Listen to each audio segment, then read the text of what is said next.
Assalamualaikum warahmatullahi wabarakatuh. Perkenalkan, nama saya Nur Ramadhani, NIM 2020238600202061, Prodi Ekonomi Syariah IAIN Parepare. Dalam video kali saya ini, saya akan menjawab pertanyaan dari soal UTS dalam mata kuliah Sistem Moneter Islam. Pertama, mengenai sistem moneter Islam. Sistem moneter Islam adalah subsistem dari sistem ekonomi Islam yang tujuan yang hendak dicapai dalam moneter Islam, yang diantaranya adalah untuk mewujudkan keadilan dan kemaslahatan. Nomor kedua, mengenai uang dalam Islam. Dalam Islam, uang dipandang sebagai alat tukar. Peranan uang ini maksudnya untuk melenyapkan ketidakadilan, ketidakjujuran, dan pengisapan dalam ekonomi tukar-menukar atau barter. Ketiga, mengenai dinar dan dirham. Pada masa sebelum datangnya Islam, uang dinar dan dirham sebuah alat pembayaran dalam transaksi perdagangan.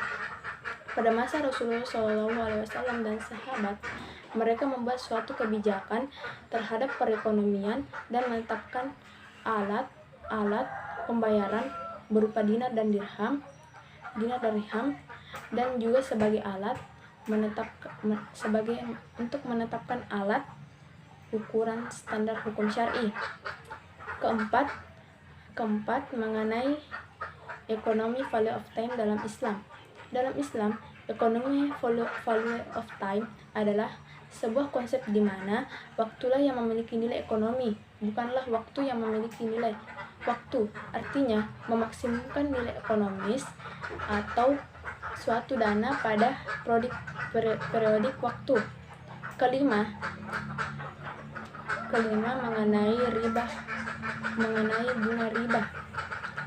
Dikategorikan riba ketika bunga simpanan tinggi, maka secara otomatis bunga pinjaman juga ikut naik, dan begitupun sebaliknya. Jadi bunga bank termasuk riba, sehingga bunga bank juga diharamkan dalam ajaran Islam.